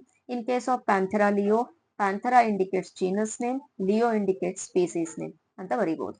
ಇದಿಷ್ಟೇ example ಅಂತ ನೀವು ಕೇಳಬಹುದು. ಬಹಳಷ್ಟು example ಈ lesson ಮುಗಿಯೋದ್ರೊಳಗೆ ನೀವು ಕಲಿತೀರಾ. ಹಾಗಾಗಿ scientific name ಯಾವ್ಯಾವ್ದಿದೆ ನಿಮ್ book ಅಲ್ಲಿ, ಒಂದು ಲೆಸನ್ ಅಲ್ಲಿ ಎಷ್ಟು ಕಂಟೆಂಟ್ ಬರ್ತದಲ್ಲ ಎಕ್ಸಾಂಪಲ್ಸ್, ಆ ಎಕ್ಸಾಂಪಲ್ಸ್ ಅನ್ನು ಕೂಡ ನೀವು ಬೈನಾಮಿಯಲ್ ನಾಮೆನ್ಕ್ಲೇಚರ್ ಗೆ ಮುಂದೆ ಕೋಟ್ ಮಾಡಬಹುದು. ಇವಾಗ ನಾವು ಏನೇನ್ ನೋಡಿದ್ವಿ? ಸ್ಟಾರ್ಟಿಂಗ್ ಇಂದ ಬಯೋಡೈವರ್ಸಿಟಿ ನೋಡಿದ್ವಿ, ಅದರ ನಂತರ 3 ನಾಮೆನ್ಕ್ಲೇಚರ್ ಐಡೆಂಟಿಫಿಕೇಶನ್ ಕ್ಲಾಸಿಫಿಕೇಶನ್ ಸಿಸ್ಟಮ್ಸ್ ನೋಡಿದ್ವಿ. ಅದರ ನಂತರ ಈಚ್ ಅಂಡ್ ಎವ್ರಿಥಿಂಗ್ ನಾಮೆನ್ಕ್ಲೇಚರ್ ಅಂದ್ರೆ ಏನು, ಐಡೆಂಟಿಫಿಕೇಶನ್ ಅಂದ್ರೆ ಏನು, ಕ್ಲಾಸಿಫಿಕೇಶನ್ ಅಂದ್ರೆ ಏನು, ಅದ್ರ ಬಗ್ಗೆ ಸ್ಟಡಿ ಮಾಡಿದ್ವಿ. After that we studied about some terms like what is taxonomy, what is binomial nomenclature, who proposed this binomial nomenclature, some examples also we discussed about that. ಇದ್ರ ನಂತರ ಇನ್ನೂ ಒಂದು ಟರ್ಮ್ ಬರುತ್ತೆ ಇಲ್ಲಿ, ಸಿಸ್ಟಮ್ಯಾಟಿಕ್ಸ್ ಅಂತ ಬರುತ್ತೆ. ಓಕೆ, ಸೊ ಸಿಸ್ಟಮ್ಯಾಟಿಕ್ಸ್ ಅಂದ್ರೆ ಏನು? Okay, first of all systematics ಹೇಳೋದು ಒಂದು ಲ್ಯಾಟಿನ್ ವರ್ಡ್ ಇದು. ಓಕೆ, ಇಲ್ಲಿ ಕ್ವಶನ್ ಕೇಳ್ತಾರೆ, systematics is the word derived from which language ಅಂತ ಕೇಳ್ತಾರೆ. That is our Latin language. ಹಾಗಾದ್ರೆ ಲ್ಯಾಟಿನ್ ಲ್ಯಾಂಗ್ವೇಜ್ ಅಲ್ಲಿ ಸಿಸ್ಟೆಮಾ ಮೀನಿಂಗ್ ಏನು ಅಂತ ಕೇಳ್ತಾರೆ. Okay, systema meaning in Latin language indicate systematic arrangement of organism. Okay, systema means systematic arrangement of organisms. Okay, ಇಲ್ಲಿ what is systematics ಅಂತ ಕೇಳಿದ್ರೆ you can easily right systematic arrangement of organisms is nothing but systematics. And systematics, the term is nothing but a word. The term is derived from which language? If they ask, you have to write here it is a Latin derived ಅಂತ ಬರೀಬೇಕು. Latin ಭಾಷೆಯಿಂದ ಇದನ್ನ ತಗೊಂಡಿದ್ದಾರೆ. Okay, ಹಾಗಾದ್ರೆ ಸಿಸ್ಟಮ್ಯಾಟಿಕ್ಸ್ ಅನ್ನ study ಮಾಡೋದ್ರಿಂದ ಏನೆಲ್ಲ use ಇದೆ? ಸಿಸ್ಟಮ್ಯಾಟಿಕ್ಸ್ ವರ್ಡ್ ಹೇಳುತ್ತೆ ಸಿಸ್ಟಮ್ಯಾಟಿಕ್ ಅರೇಂಜ್ಮೆಂಟ್ ಮಾಡ್ತದೆ ಆರ್ಗಾನಿಸಮ್ಸ್ ಇಂದು ಅಂತ ಹೇಳುತ್ತೆ. ಹಾಗಾದ್ರೆ ಯೂಸಸ್ ಏನು? ಒಂದು, ನಾವು ನಾಮೆನ್ಕ್ಲೇಚರ್, ಐಡೆಂಟಿಫಿಕೇಶನ್, ಕ್ಲಾಸಿಫಿಕೇಶನ್ ಸಿಸ್ಟಮ್ ಅನ್ನ ಸಿಸ್ಟಮ್ಯಾಟಿಕ್ಸ್ ಇಂದ, ಸಿಸ್ಟಮ್ಯಾಟಿಕ್ ಅರೇಂಜ್ಮೆಂಟ್ ಥ್ರೂ ನಾವು ಸ್ಟಡಿ ಮಾಡಬಹುದು. It is helpful for studying nomenclature, identification, classification. ಜೊತೆಗೆ it also provide some phylogenetic relationship. Phylogenetic relationship ಅಂದ್ರೆ ಇದು ಇವಲ್ಯೂಷನರಿ ಹಿಸ್ಟ್ರಿ ಬಗ್ಗೆ ಮಾತಾಡುತ್ತೆ. ಈಗ ಯಾವ್ದೋ ಒಂದು ಪ್ಲಾಂಟ್ಸ್ ಇದೆ ಅಂದ್ರೆ ಆ ಪ್ಲಾಂಟ್ಸ್ ಯಾವ ಮೂಲದಿಂದ ಬಂದಿರಬಹುದು, ಯಾವ ಪ್ಲಾಂಟ್ಸ್ ನ ಮಾಡಿಫಿಕೇಶನ್ ಇಂದ ಬಂದಿರಬಹುದು, ಅದ್ರ ಪೂರ್ವಜರು ಯಾರು. ಈಗ ನಾವು ಹೇಳ್ತೀವಿ ಮಂಗನಿಂದ ಮಾನವ ಅಂತ ಹೇಳ್ತೇವೆ. ಸೊ ಹಾಗಾದ್ರೆ ನಮ್ಮ ಪೂರ್ವಜರು ಯಾರಾಗಿದ್ರು? ಮಂಗಗಳಾಗಿದ್ವು. ಹಂಗೆ ಅದರ ಬಗ್ಗೆ ತಿಳ್ಕೊತಾ ಹೋಗುವ ಇನ್ಫಾರ್ಮೇಶನ್ ಹೇಳುವಂತದಕ್ಕೆ ನಾವು ಫೈಲೋಜೆನೆಟಿಕ್ ರಿಲೇಶನ್ಶಿಪ್ ಅಂತ ಹೇಳ್ತೀವಿ. ಓಕೆ, ಸೊ ಹಾಗಾದ್ರೆ ಸಿಸ್ಟಮ್ಯಾಟಿಕ್ ಸ್ಟಡಿ ಮಾಡೋದ್ರಿಂದ ಎರಡು ಅಪ್ಲಿಕೇಶನ್ ಅಥವಾ ಎರಡು ಯೂಸಸ್ ಇದೆ. ಒಂದು it is very helpful for studying NIC, that is nomenclature, identification and classification of the organism. It also helpful for studying the phylogenetic relationship. Phylogenetic relationship means it will provide the evolutionary history of the organism. ಇದು ಎಲ್ಲಿಂದ ಬಂತು, ಈ plant ಅಲ್ಲಿ ಮೂಲ ಯಾವ್ದಾಗಿರ್ಬೋದು, ಎಲ್ಲದರ ಬಗ್ಗೆ study ಮಾಡೋದಕ್ಕೆ ನಾವೇನಂತೀವಿ? Evolutionary studies ಅಂತೀವಿ. ಆ ರಿಲೇಶನ್ಶಿಪ್ ಗೆ ನಾವು phylogenetics is nothing but giving evolutionary information. Okay, ಇದರ ನಂತರ ನಾವು ಯಾವ್ದನ್ನ ಕಲಿಬೇಕಂದ್ರೆ very important for 3 marks, that is universal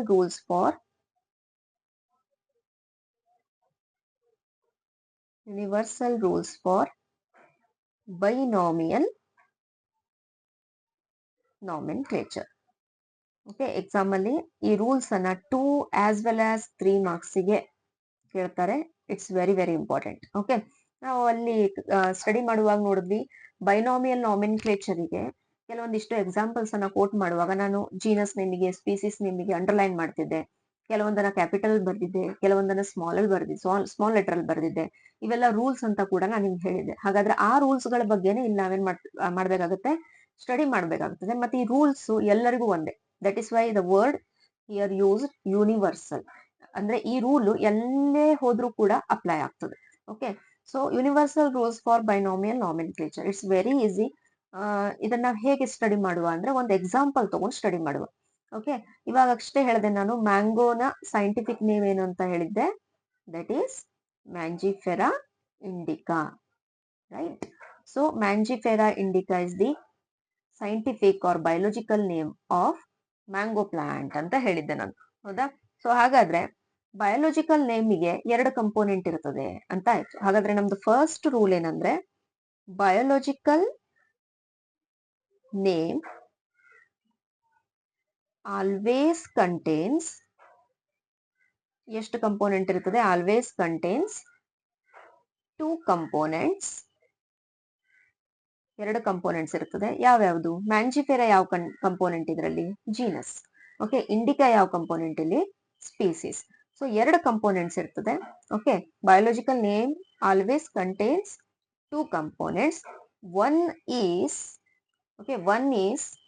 genus name, another one is species name. Okay, biological name always contains 2 components. First one is always, you can also write first one is always genus name and second one always indicates species name. Okay, ಇದು first rule. ಯಾವುದೇ scientific name ತಗೊಳ್ಳಿ, ಯಾವುದೇ organisms ಇಂದು ಅದಕ್ಕೆ 2 component ಇರ್ತದೆ. First component genus, second component species name. Okay, so ನಾವು genus ಅನ್ನ ಯಾವಾಗ್ಲೂ ಬರೆಯುವಾಗ ಫಸ್ಟ್ ಲೆಟರ್ ನ ನಾವು ಕ್ಯಾಪಿಟಲ್ ಅಲ್ಲಿ ಬರಿತೀವಿ. ಓಕೆ, ಸ್ಪೀಸೀಸ್ ನೇಮ್ ಅನ್ನ ಯಾವಾಗ್ಲೂ ಬರೆಯುವಾಗ ಸ್ಮಾಲ್ ಲೆಟರ್ ಇಂದ ಸ್ಟಾರ್ಟ್ ಮಾಡ್ತೇವೆ. ಓಕೆ, ಇದು ಸೆಕೆಂಡ್ ರೂಲ್. ಈ ಸೆಕೆಂಡ್ ರೂಲ್ ನಾವು ಹೇಗೆ ಬರಿಬಹುದು? Genus name always starts with capital letter. Okay, capital letter ಇಂದ ಸ್ಟಾರ್ಟ್ ಆಗುತ್ತೆ. And species name always starts with small letter. This is the second rule. Okay, so ನೀವು exam ಅಲ್ಲಿ ಬರೆಯುವಾಗ ಒಂದು ಎಕ್ಸಾಂಪಲ್ ಅನ್ನ ಸೈಡ್ ನೆನಪಿಟ್ಕೋತಾ ರೂಲ್ಸ್ ಬರಿತಾ ಹೋದ್ರೆ it will be very helpful. Okay, so ಇಲ್ಲಿ ಎಕ್ಸಾಂಪಲ್ ಒಂದನ್ನ ನೀವು ಇಮ್ಯಾಜಿನೇಷನ್ ಮಾಡ್ಕೋತಾ 2 ರೂಲ್ ಬರ್ದಾಯ್ತು. ಈಗ 3ನೇ ರೂಲ್ ಏನು? ಥರ್ಡ್ ರೂಲ್ ನಾವೇನ್ ಮಾಡಿದೀವಿ ಇಲ್ಲಿ? ಅಂಡರ್ಲೈನ್ ಮಾಡಿದೀವಿ, ಹೌದಾ? ಸೊ ಇದನ್ನ ಯಾಕೆ ಅಂಡರ್ಲೈನ್ ಮಾಡ್ತಾರೆ? That is the third rule. Okay, biological name it is Latin derived ಅಂತ ಹೇಳ್ತೀವಿ. ಲ್ಯಾಟಿನ್ ಇಂದ ಡಿರೈವ್ ಆಗಿರ್ತದೆ. ಲ್ಯಾಟಿನ್ ನಲ್ಲಿ ನಮ್ಗೆ ಬರೀಲಿಕ್ಕೆ ಬರೋದಿಲ್ಲ ಅಂದ್ಮೇಲೆ ನಾವು ಹ್ಯಾಂಡ್ ರಿಟರ್ನ್ ಬರೆಯುವಾಗ, ಹೆಸರುಗಳನ್ನ ಕೈಯಲ್ಲಿ ನಾವು ಬರೆಯುವಾಗ, ನಾವು ಜೀನಸ್ ನೇಮ್ಗೆ ಏನ್ ಮಾಡ್ತೀವಿ? ಸಪರೇಟ್ ಅಂಡರ್ಲೈನ್ ಮಾಡ್ತೀವಿ. ಸ್ಪೀಸೀಸ್ ನೇಮಿಗೆ ಸಪರೇಟ್ ಅಂಡರ್ಲೈನ್ ಮಾಡ್ತೀವಿ. So we can write the third rule. ಇದನ್ನ ಅಬ್ಸರ್ವೇಷನ್ ಮಾಡಿ ನಾವು ಥರ್ಡ್ ರೂಲ್ ಏನ್ ಬರೀಬಹುದು? biological names, okay, biological names when it is handwritten, biological name when it is handwritten, genus and species name should be separately underlined. Okay, now so fourth rule. Okay, third rule is biological name when it is handwritten, genus and species name should be separately underlined. Fourth rule ಏನು? All these biological names are Latin derived. ಅಂದ್ರೆ biological name ಯಾವ language ಇಂದ ತೆಗೆದುಕೊಂಡಿದ್ದಾರೆ? Latin language ಇಂದ ತಗೊಂಡಿದ್ದಾರೆ. ಹಾಗಾಗಿ ನಾವು ಈಗ ಪ್ರಿಂಟೆಡ್ ಫಾರ್ಮ್ ಅಲ್ಲಿ, ಅಂದ್ರೆ ಈ ಪುಸ್ತಕದಲ್ಲೆಲ್ಲ ಏನ್ ಬರೀತಾ ಇರ್ತಾರಲ್ಲ, ಪ್ರಿಂಟೆಡ್ ಫಾರ್ಮ್ಸ್ ಅಂತ ಹೇಳ್ತೀವಿ. ಪ್ರಿಂಟೆಡ್ ಫಾರ್ಮ್ಸ್ ಅಲ್ಲಿ ನಾವು ಇಟಾಲಿಕ್ಸ್ ಅಲ್ಲಿ ಇದನ್ನ ಟೈಪ್ ಮಾಡ್ತೇವೆ. ಅಲ್ಲಿ ನಾವು ಅಂಡರ್ಲೈನ್ ಎಲ್ಲ ಮಾಡ್ಲಿಕ್ಕೆ ಹೋಗೋದಿಲ್ಲ. ಓಕೆ, ಹಾಗಾದ್ರೆ ಫೋರ್ತ್ ರೂಲ್ ಏನ್ ಹೇಳುತ್ತೆ? Biological names are Latin language ಇಂದ ಡಿರೈವ್ ಮಾಡಿರೋದು. So which should be in a italics form and that should be in a italic forms when it is printed. Okay, printed form ಅಲ್ಲಿ ಇದ್ದಾಗ ನಾವು ಅದನ್ನ italic ಅಲ್ಲಿ print out ಮಾಡ್ತೇವೆ. ಅಲ್ಲಿ italic word ಅಲ್ಲಿ ಪ್ರಿಂಟ್ ಆಗಿದೆ ಅಂದ್ರೆ ಅದು ಯಾವ ಒರಿಜಿನ್ ಅನ್ನ ತೋರಿಸುತ್ತೆ ಅಂತ ಕೇಳ್ತಾರೆ. ದಟ್ ಈಸ್ ಲ್ಯಾಟಿನ್ ಡಿರೈವ್ಡ್, ಅದು ಲ್ಯಾಟಿನ್ ಲ್ಯಾಂಗ್ವೇಜ್ ಇಂದ ತಗೊಂಡಿರೋದು ಅಂತ ಅದು ಇಂಡಿಕೇಶನ್ ಮಾಡ್ತದೆ. ಹಾಗಾಗಿ ಫೋರ್ತ್ ರೂಲ್ ಅನ್ನ ಹೇಗೆ ಬರಿಬಹುದು? That is biological names are Latin derived.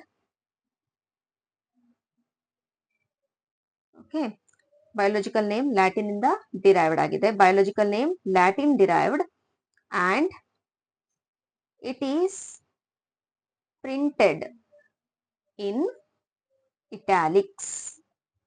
Okay, italics ಅಲ್ಲಿ ಪ್ರಿಂಟ್ ಮಾಡ್ತೇವೆ ನಾವು ಈ ಬುಕ್ಸ್ ಅಲ್ಲೆಲ್ಲ ಪಬ್ಲಿಷ್ ಮಾಡುವಾಗ. ಎಲ್ಲೆಲ್ಲಿ ಸೈಂಟಿಫಿಕ್ ನೇಮ್ ಬರಲಿ ಅಲ್ಲಿ ನಾವು ಅಂಡರ್ಲೈನ್ ಮಾಡ್ತಾ ಇರೋದಿಲ್ಲ, ಯಾಕಂದ್ರೆ ನಾವು ಅದನ್ನ ಹ್ಯಾಂಡ್ ರಿಟರ್ನ್ ಮಾಡಿರೋದಿಲ್ಲ. ಹ್ಯಾಂಡ್ ರಿಟರ್ನ್ ಮಾಡಿದಾಗ ಮಾತ್ರ ಸಪರೇಟ್ಲಿ ಅಂಡರ್ಲೈನ್ ಮಾಡ್ತೀವಿ. ಹ್ಯಾಂಡ್ ರಿಟರ್ನ್ ಮಾಡಿಲ್ಲ ಅಂದ್ಮೇಲೆ ನಾವು ಇಟ್ಯಾಲಿಕ್ಸ್ ಅಲ್ಲಿ ಅದನ್ನ ಪ್ರಿಂಟ್ ಮಾಡ್ತೇವೆ. ಇಲ್ಲಿ ಇಟ್ಯಾಲಿಕ್ಸ್ ಅಲ್ಲಿ ಪ್ರಿಂಟ್ ಮಾಡಿರೋದು ಯಾವ್ದ್ರ ಒರಿಜಿನ್ ಅನ್ನ ತೋರಿಸುತ್ತೆ, ದಟ್ ಈಸ್ ಲ್ಯಾಟಿನಲ್ ಒರಿಜಿನ್ ಅನ್ನ ತೋರಿಸುತ್ತೆ. ಅಂದ್ರೆ ಬಯೋಲಾಜಿಕಲ್ ನೇಮ್ ಲ್ಯಾಟಿನ್ ಲ್ಯಾಂಗ್ವೇಜ್ ಇಂದ ತಗೊಂಡಿದ್ದು ಅನ್ನೋದನ್ನ ಅದು ಇಂಡಿಕೇಟ್ ಮಾಡ್ತದೆ. ಸೊ 4th ರೂಲ್ ಇಲ್ಲಿ ಮುಗಿಯುತ್ತೆ. The last rule 5th rule. Okay, ಈಗ ಕೆಲವೊಂದಿಷ್ಟು ಪ್ಲಾಂಟ್ ಅಥವಾ ಅನಿಮಲ್ ಅನ್ನ ಪರ್ಟಿಕ್ಯುಲರ್ ಸೈಂಟಿಸ್ಟ್ ಕಾಂಟ್ರಿಬ್ಯೂಟ್ ಮಾಡಿರ್ತಾರೆ. ಅವರು ಆ ನೇಮ್ ಅನ್ನ ಕೊಟ್ಟಿರ್ಬೋದು, ಅಥವಾ ಅವರು ಅದ್ರ ಬಗ್ಗೆ ಸ್ಟಡಿ ಮಾಡಿ ಅದ್ರ ಬಗ್ಗೆ ಫಸ್ಟ್ ಅಟೆಂಪ್ಟ್ ಅಲ್ಲಿ ಅವರೇ ಅದ್ರ ಬಗ್ಗೆ ಡೀಟೇಲ್ಸ್ ಗಳನ್ನೆಲ್ಲ ಕೊಟ್ಟಿರ್ಬೋದು. ಸೊ ಅವ್ರಿಗೊಂದು ಕಾಂಟ್ರಿಬ್ಯೂಷನ್ ಇರ್ಲಿ ಅಂತ ಹೇಳಿ ಅವ್ರ ಹೆಸರನ್ನ ನಾವ್ ಎಲ್ಲಿ ಬರಿಬಹುದು, ಯಾವ್ದ್ರ ನಂತರ ಅದನ್ನ ಬರೀತಾರೆ. ಓಕೆ, ಇಲ್ಲಿ ನಾವು ಸೈಂಟಿಸ್ಟ್ ನೇಮ್ ಅನ್ನ ನಾವಿಲ್ಲಿ ಏನಂತೀವಿ, ನೇಮ್ ಆಫ್ ದಿ ಆಥರ್ ಅಂತ ಹೇಳ್ತೀವಿ. Okay, so name of the author should be written ಯಾರ ನಂತರ ಅವರ ಹೆಸರನ್ನ ನಾವು ಇಂಡಿಕೇಶನ್ ಮಾಡ್ತೀವಿ. It should be written after species name. Species ನೇಮಿನ ನಂತರ ನಾವು ನೇಮ್ ಆಫ್ ದಿ ಆಥರ್ ಅನ್ನ ಬರಿತೇವೆ ಇನ್ ಅಬ್ರಿವೇಟೆಡ್ ಫಾರ್ಮ್ ಅಂತ ಹೇಳ್ತೀವಿ ನಾವು. Okay, so name of the author should be written after the species name in abbreviated form. Abbreviated form ಅಂದ್ರೆ very short forms ಅಲ್ಲಿ ಬರೀತೇವೆ. ಫಾರ್ ಎಕ್ಸಾಂಪಲ್, ಇದಕ್ಕೊಂದು ಎಕ್ಸಾಂಪಲ್ ನೀವು ಬರಿಬೇಕಾಗತ್ತೆ. ಓಕೆ, ಒಂದೇ ಎಕ್ಸಾಂಪಲ್ ಕೊಟ್ಟಿದ್ದಾರೆ, that is our same name mango, Mangifera indica. Okay, ನಾನು hand written ಮಾಡ್ತಾ ಇರೋದ್ರಿಂದ ಜೀನಸ್ ನೇಮಿಗೆ ಸಪರೇಟ್ ಅಂಡರ್ಲೈನ್ ಮಾಡ್ತಿದ್ದೀನಿ, ಸ್ಪೀಸೀಸ್ ನೇಮ್ ಅನ್ನ ಸಪರೇಟ್ ಅಂಡರ್ಲೈನ್ ಮಾಡ್ತಿದ್ದೀನಿ. ಮ್ಯಾಂಜಿಫೆರಾ ಜೀನಸ್ ನೇಮ್ ಆಗಿರೋದ್ರಿಂದ ಕ್ಯಾಪಿಟಲ್ ಎಂ ಅಲ್ಲಿ ಬರ್ದಿದ್ದೀನಿ. ಇಂಡಿಕಾದಲ್ಲಿ I, that is indica word indicates species name, that is why I written here in a small letter. Okay, so Mangifera indica ಇದು mango common name.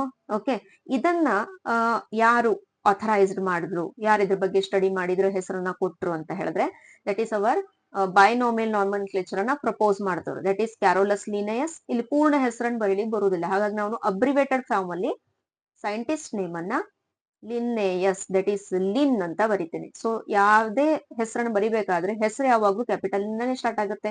So name of the scientist ಅಥವಾ name of the author ಕ್ಯಾರೋಲಸ್ ಲಿನ್ನೇಯಸ್ ಆಗಿರೋದ್ರಿಂದ ಇಲ್ಲಿ Lin ಅನ್ನ ನಾನೇನ್ ಮಾಡಿದೀನಿ, capital ಬರ್ದಿದ್ದೀನಿ. ಇದನ್ನ underline ಮಾಡಬಾರ್ದು, ಯಾಕಂದ್ರೆ ಇದು ಸೈಂಟಿಫಿಕ್ ನೇಮ್ ಅಲ್ಲ, name of the author. Okay, so Mangifera indica Linn is the correct form which shows this rule. Okay, so species name ನಂತರ ನಾವು ನೇಮ್ ಆಫ್ ದಿ ಆಥರ್ ಅನ್ನ ಬರೆದ್ರೆ ಓಕೆ ಅದು 5th ರೂಲ್ ಆಗುತ್ತೆ. Okay, so name of the author ಅನ್ನ ನಾವು ಯಾವಾಗ್ಲೂ species ನೇಮಿನ ನಂತರ ಅಬ್ರಿವೇಟೆಡ್ ಶಾರ್ಟ್ ಫಾರ್ಮ್ ಅಲ್ಲಿ ಬರಿತೀವಿ, that is Mangifera indica Lin.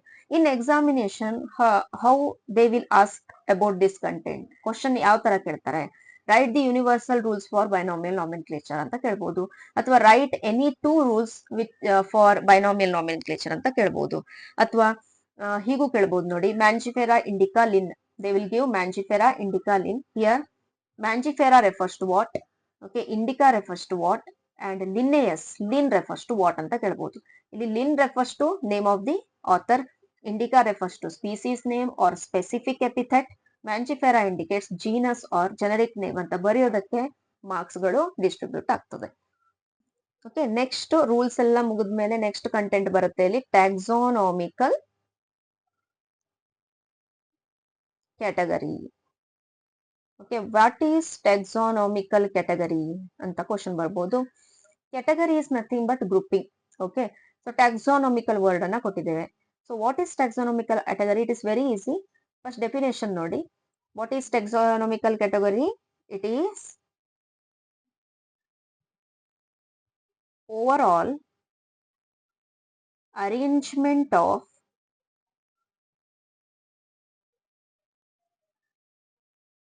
it is taxonomical category ಅಂತ ಕೊಟ್ಟಿರೋದ್ರಿಂದ it is overall taxonomical arrangement ಅಂತ ಬರೀಬೇಕು. ಟ್ಯಾಕ್ಸಾನಮಿ ವರ್ಡ್ ಕೊಟ್ಟಿದ್ದಾರೆ, ಹಾಗಾಗಿ ನಾವು ಹೇಗೆಗೂ ಅರೇಂಜ್ ಮಾಡಲ್ಲ, ಟ್ಯಾಕ್ಸಾನಮಿಕಲಿ ಅರೇಂಜ್ ಮಾಡ್ತೇವೆ. So it is overall taxonomical arrangement of organisms are nothing but taxonomical category. Okay, different types of plants, animals, ಯಾವುದೇ living organisms ಅನ್ನು ನಾವು ಓವರ್ ಆಲ್ ಟ್ಯಾಕ್ಸಾನಮಿಕಲಿ ಏನ್ ಮಾಡ್ತೀವಿ, ಅರೇಂಜ್ ಮಾಡ್ತೀವಿ. ಆ ಪ್ರೊಸೆಸ್ ಗೆ ಏನಂತ ಕರೀತಾರೆ, ಟ್ಯಾಕ್ಸಾನಮಿಕಲ್ category. So what is taxonomical category? It is the overall taxonomical arrangement of the organism is nothing but taxonomical category. Taxonomical category ನಂತರ ಬರೋ ಇನ್ನೊಂದು term ಯಾವ್ದಂದ್ರೆ that is taxonomical hierarchy. Okay, hierarchy word indicates order. Okay, order ಅನ್ನ indicate ಮಾಡ್ತದೆ. What is taxonomical hierarchy? It is overall taxonomical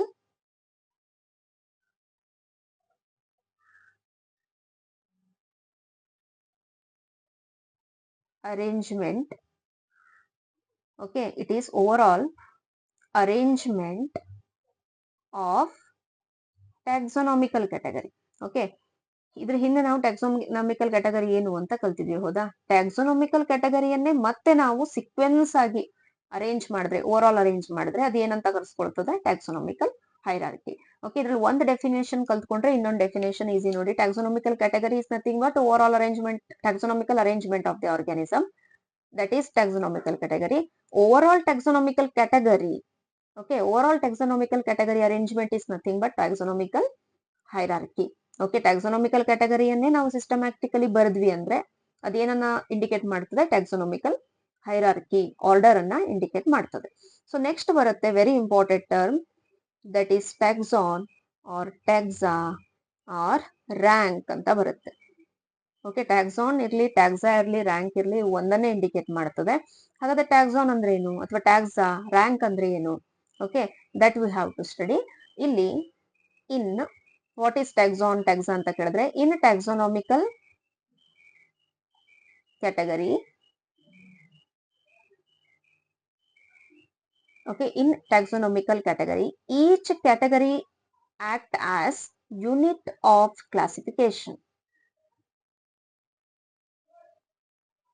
Okay, taxonomical ಕ್ಯಾಟಗರಿಯಲ್ಲಿ ಪ್ರತಿಯೊಂದು category ಮುಂದೆ unit of classification ಆಗಿ act ಮಾಡುತ್ತೆ. ಅದನ್ನ ಮತ್ತೆ ಹೋಗಿ ನಾವು ಕ್ಲಾಸಿಫೈ ಮಾಡಬಹುದು. ಓಕೆ, ಇಲ್ಲಿ each taxonomical category act as unit of classification, that is nothing but taxon, taxa or rank. Okay, so taxonomical category, hierarchy, taxa ಇವು ಒಂದಕ್ಕೊಂದೇನಿದೆ, ರಿಲೇಟೆಡ್ ಇದೆ. ನಿಮ್ಗೆ ಕ್ಯಾಟಗರಿ ಡೆಫಿನೇಷನ್ ಬಂತು ಅಂದ್ರೆ automatically you can remember hierarchy. Okay, ಇವೆರಡು understand ಆಗಿತ್ತು ಅಂದ್ರೆ ಟ್ಯಾಕ್ಸಾನ್ ನಿಮ್ಗೆ ಈಸಿಲಿ ಅಂಡರ್ಸ್ಟ್ಯಾಂಡ್ ಆಗ್ತದೆ. ಸೊ ಇದನ್ನ ಇನ್ನೂ ಸಿಂಪಲ್, ಇದು ಸುಮಾರಷ್ಟು ಸ್ಟೂಡೆಂಟ್ಸ್ ಕನ್ಫ್ಯೂಷನ್ ಆಗ್ತಾ ಇರ್ತದೆ, ಇದನ್ನ ಈಸಿಯಾಗಿ ಹೇಗೆ ಹೇಳ್ಬೋದು? ಫಾರ್ ಎಕ್ಸಾಂಪಲ್, ಸುಮಾರಷ್ಟು ಸ್ಪೀಸೀಸ್ ನಮ್ಮ ಅರ್ತ್ ಅಲ್ಲಿ ಇದೆ. ಓಕೆ, ಸೊ ನಾವು ಒಂದು ವೆರೈಟಿ ತಗೊಳ್ಳುವ, ಒಂದು ಮ್ಯಾಂಗೋ ಇದೆ. ಓಕೆ, ಮ್ಯಾಂಗೋದಲ್ಲೇ ನೀವು 1000 ವೆರೈಟಿಯನ್ನ ನೋಡ್ತೀರಿ. ಆಪೂಸ್ ಅಂತ ಹೇಳಿರ್ಬೇಕು ನೀವು, ತೋತಾಪುರಿ. ಓಕೆ, ಇದರ ವೆರೈಟಿ ಆಫ್ ಮ್ಯಾಂಗೋದಲ್ಲಿ ಏನಿದೆ, ಸ್ಪೀಸೀಸ್ ವೇರಿಯೇಷನ್ ಇದೆ, ಬಹಳಷ್ಟು ವೇರಿಯೇಷನ್ ಇದೆ, ಬಟ್ ಎಲ್ಲವೂ ಮ್ಯಾಂಗೋ ವೆರೈಟಿಗಳೇ. ಓಕೆ, ಮ್ಯಾಂಗೋನೇ ಅವು, ವೆರೈಟಿ ಏನಾಗಿದೆ, ಚೇಂಜ್ ಆಗಿದೆ, ಹೌದಾ? ಸೊ ನಾವು ಇಲ್ಲಿ ಪ್ರತಿಯೊಂದು ವೆರೈಟಿಯನ್ನ ಏನಂತ ಹೇಳಿ ಕರೀಬಹುದು, that is taxonomical category. Okay, so ಎಲ್ಲಾ ಟ್ಯಾಕ್ಸೋನಾಮಿಕಲ್ ಕ್ಯಾಟಗರಿ ಅಂದ್ರೆ ಎಲ್ಲಾ ವೆರೈಟಿಗೂ ಅದರದೇ ಆದ ಏನಿದೆ, ಇಂಪಾರ್ಟೆನ್ಸ್ ಇದೆ. ಇಲ್ಲಿ ಒಂದೊಂದು ವೆರೈಟಿ ಏನಾಗಿ ಆಕ್ಟ್ ಆಗುತ್ತೆ, ಟ್ಯಾಕ್ಸಾ ಆಗಿ ಆಕ್ಟ್ ಆಗುತ್ತೆ. ಓಕೆ, ಎಲ್ಲಾ ವೆರೈಟಿಯನ್ನ ನಾವು ಟುಗೆದರ್ಲಿ ಏನಂತ ಹೇಳಿ ಕರಿತೀವಿ, ಎಲ್ಲಾ ಕ್ಯಾಟಗರಿಯನ್ನ ಟುಗೆದರ್ಲಿ ನಾವೇನಂತೀವಿ, ಹೈರಾರ್ಕಿ ಅಂತೀವಿ. ಓಕೆ, ಈಚ್ ಕ್ಯಾಟಗರಿಯಲ್ಲಿ ಒಂದೊಂದು ವೆರೈಟಿ ಏನಾಗಿ ಆಕ್ಟ್ ಆಗ್ತಾ ಇರ್ತದೆ, ದಟ್ ಈಸ್ ಟ್ಯಾಕ್ಸಾ ಆಗಿ ಆಕ್ಟ್ ಆಗ್ತಾ ಇರ್ತದೆ. ಓವರ್ ಆಲ್ ಟ್ಯಾಕ್ಸಾನಮಿಕಲ್ ಅರೇಂಜ್ಮೆಂಟ್ ಅಂದ್ರೆ ಎಲ್ಲಾ ವೆರೈಟಿಯನ್ನು ಒಟ್ಟಿಗೆ ಹಾಕ್ಬಿಟ್ಬಿಟ್ರೆ ಅದನ್ನ ನಾವು ಟ್ಯಾಕ್ಸಾನಮಿಕಲ್ ಕ್ಯಾಟಗರಿ ಅಂತ ಹೇಳ್ತಾರೆ.